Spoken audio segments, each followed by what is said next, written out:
Mushoku Tensei Season 1 was like... Wow! Oh god, it's so beautiful! Oh god, it's so high!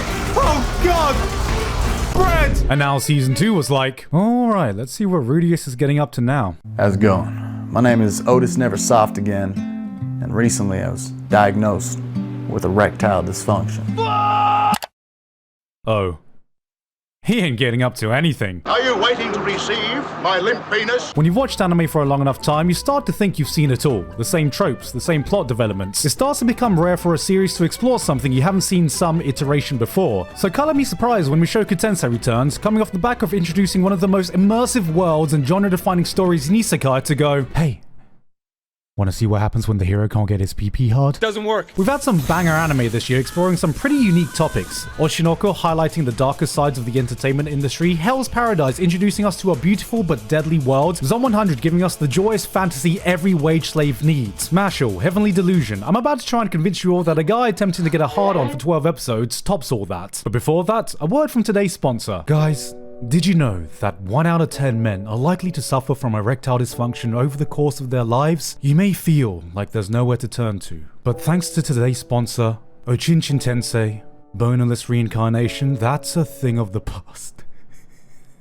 God, I wish that were actually real. Alright, let's do the real sponsor. Raycon, today's actual sponsor. Guys, if you've been on YouTube before, you've probably heard of Raycon, but did you know that this year they are turning 6 years old? That's right, 6 years old, and in that time, Raycon has really made a name for themselves in the premium audio space. I mean, just this year, they've expanded their entire business to Raycon Home and Raycon PowerTech, so there is a lot to celebrate. And to thank everyone who's shown them support in the last 6 years, they are having a massive sale right now, with 20% off everything in their site, with some products being up to 40% off. This is the perfect time to get yourself some products that made Raycon so well known, like their everyday earbuds. Their everyday earbuds are known for delivering high quality audio and thoughtful features like a 32-hour battery life and a perfect in-ear fit for all-day wear and lasting comfort. All this for half the price of other premium brands, which is the reason they've racked up over 78,000 5-star reviews. Genuinely, I've been using the Raycon everyday earbuds since they first sponsored me because I've not found another pair of earbuds that are as convenient and as small as the Raycon earbuds. These are just like the perfect earbuds when you're like on the go or doing a quick casual workout, and you just need something small and convenient to carry around without taking too much pocket space. So if you're just looking for earbuds that are really convenient and won't break your bank, I actually highly recommend you getting yourself a pair. And now's the best time with the biggest sale of the year going on now. Just click that link in the description or go to buyraycon.com/Gigguk and use code BIRTHDAY to get 20 to 40% off site-wide. Happy 6th anniversary to Raycon, and with that said, back to the video. 2 years ago, Mushoku Tensei introduced us to one of the most immersive worlds I've ever seen in anime. It was a beautiful, carefully crafted place rich with lore and history that was full of life. This wasn't just an isekai by name, it gave us a new world you felt you could truly get transported to, complemented with character writing that filled the place up with people that felt as alive as this world did. Seeing Rudy's journey through the world truly felt like you were going on an adventure with him, getting swept up in the places he went to and the people he encountered. So much so that when that part of the journey came to an end, you felt as empty as he did, leaving us off with him learning some harsh lessons as he starts his next phase of life. It was a magical journey, so season 2 had some big shoes to live up to. What adventures was Rudy gonna go on now? What new places were we gonna visit? What new world-shattering developments were we gonna see? Let's make his dick not work. Yes, if you haven't heard, the writer made the brave decision to make Rudy dealing with erectile dysfunction a sizable plot thread to the entire season. And I've actually seen people pretty split about it. So I'm here to argue that this arc not only encapsulates everything that Mushoku Tensei is about, but why, memes aside, I still enjoyed the hell out of it. Here I am. I've reached a point in my career where I'm somehow arguing for erectile dysfunction. I think this My Anime List review sums it up pretty well. If you're too busy to read the whole summary, here are 2 points for my review. Bad animation. Bad arc. 7 out of 10. What? Now, granted, I know going to My Anime List for serious reviews is like asking crypto bros for financial advice, but these are pretty much the sentiments I've seen floating around. So, let's tackle this. First point. Bad animation. Mushoku Tensei Season 1 was an absolute animation masterclass in almost every department, and there was a lot of fears from fans going into the season because some of the key staff members in charge of making it look this good was moving on to other projects. And to be fair, it is a slight downgrade. It isn't polished to the point of being the cinema quality Pierce de Resistance the first season was, but bad? Congratulations, we've downgraded from The Last of Us remake on PlayStation 5 To The Last of Us on PlayStation 4. We might have experienced a new season of anime that's felt like it's had a drop in quality before, but if this is bad animation, Seven Deadly Sins fans are on goddamn suicide watch.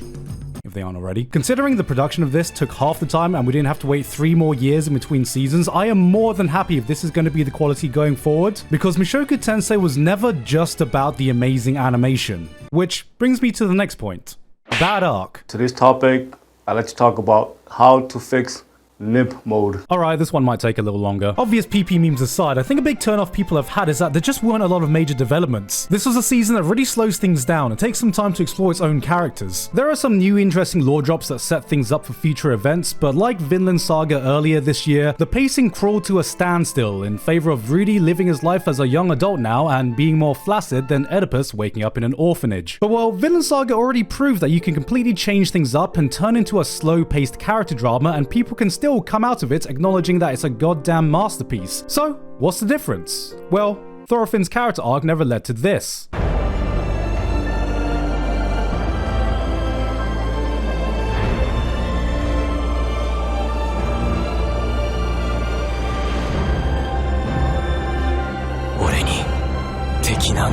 But I would argue that this slower paced approach to storytelling has always been what sets this show apart from everything else. Mushoku Tensei doesn't have the cool philosophical lines or a main character you want to go off and brag about, but what it does have is a story that feels so innately real it's almost uncanny. Events and time progression play out in a similar pace you'd expect them to in life. Episode by episode, you don't think much happens, but you know how if you see someone every day you don't really notice any change with them? And then one day you look back to a picture of what they looked like 5 years ago and it's like, what? What? When the fuck did Rudy become a ripped teenager? Characters react and treat each other like people, real people. Every single person, regardless of if they give you 100 lines or 2, give you a sense that they're on their own personal journey as meaningful as Rudy's is. It's this commitment to realism that makes it such a joy just to be in this world, meaning even the smallest developments or character actions hold far more weight than they usually would. What would need to happen in a man's life to learn how to forgive? What happens when you're so hung up on an ex that even your dick stops listening to you? It's embarrassing, it's awkward, it certainly isn't cool, but that's exactly why it seemed so oddly realistic in a way few shows could get away with, because it was so on point for a person like Rudy. Rudius has certainly been a divisive character for anyone watching the show. He's done many things to turn a lot of people off, which very much continues all the way through to the second season. So, if you're one of those people that find it morally reprehensible seeing a guy act like this and you can't fully invest yourself when this guy is meant to be the protagonist of the story, understandable. Have a nice day. Season 2's not going to change your mind. Rudy is perverted, he's weird, he's downright creepy, but let's be real. Do you really think that a previously shut-in hentai-addicted virgin transported to a fantasy world without the same moral standards and repercussions of our modern world is going to act any different? Here's what happens when a horny weeb gives in to all their intrusive thoughts. You might not keep anyone like Rudy around you, but you've probably encountered someone that's come a bit too uncomfortably close to walking down his path. Which is why to me, he seems just as real as the characters around him. This is the arc, where we get to see him deal with depression from something that has nothing to do with his previous life. So what earth-shattering thing could be affecting him? Bullying? The gruesome death of a loved one? Nope. Girlfriend troubles. Aw, cheer up, mate. There's plenty of fish in the sea. It seems trivial, but that's why I respect the decision to spend a sizable amount of time exploring it. We forget that even though he was an adult in his previous life, just how emotionally immature he is. We often like to dismiss events that happened in our young years as dumb teenage angst that we've grown past, but shit, man. So much of that stuff sticks with you even if you don't remember it. Maybe your parents said some offhand comment that one time, or a teacher shouted at you for something you did, or, you know, a crush said something mean to you in your most vulnerable moment. Don't go getting the wrong idea. I only came up here because I felt obligated.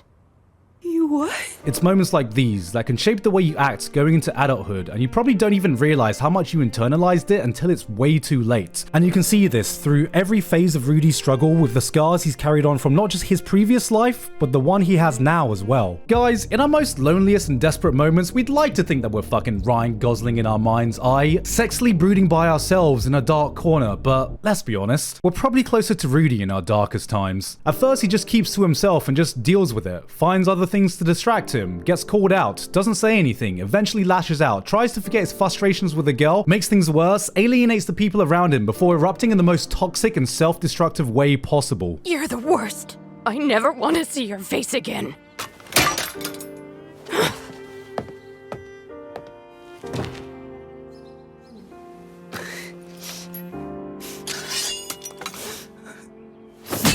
This is the type of shit people spend years working through. Can you hasten that development for a fictional story like this? Sure, if you want the instant gratification of seeing someone overcome their internal issues, but like life, there is no easy way to go about this. You can tell me that time has passed, but it's a whole other thing to make me feel the time and effort it takes to get through the smallest bit of your trauma. This is the commitment Mushoku Tensei makes that few series are willing to do. When you see character growth in a story, you normally see this person with some kind of flaw, and through a character arc, they realize this flaw, overcome it, grows a character, and it never becomes an issue again. That particular character arc has now come to an end, and you know, it's great. It's satisfying. It's by the book good storytelling, but in reality, life isn't always as smooth as fiction is. Your mate doesn't give you a single monologue one day and then instantly all the bad things you suddenly realize you want to change about yourself are immediately fixed. Even if you recognize that you want to change, it takes time, it takes effort, it takes commitment. People try, get better, relapse into bad habits, try again, spiral even further down, climb back up, fall back down again. Years can pass and some people might never find that drive to keep trying again. Life isn't always a straight, linear upshot of a journey, and that's what makes Rudy's story so captivating. It takes the time to show you every aspect of his life journey, not just the parts where he takes a positive step. Some episodes he takes one step forward, some he takes 3 steps back. There'll be a 4-episode stint where he makes no progress and doesn't grow as a human being at all, but it has enough faith in you to stick with it because it wants you to be here for the long game. Mushoku Tensei's newest arc might not have the world-shaking plot developments or the high-intensity action scenes, but it made me realize what made the series truly special and why the source material was so goddamn long. This is someone's life story, and it fully commits to showing you the entirety of it, through every up and down, through the fast years and the slow years, like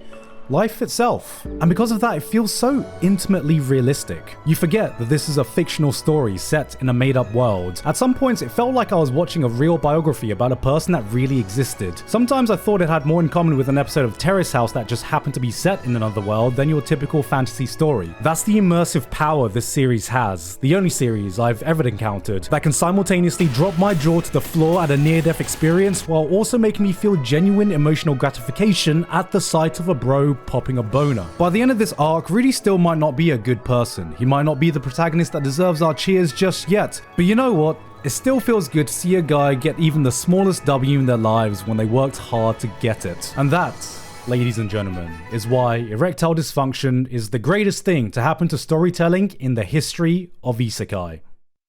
Sir? This is a Wendy's? Oh. Being hard could open a lot of doors for you. Proving you're hard can open a lot of doors for me. It's hard to go to work with a boner.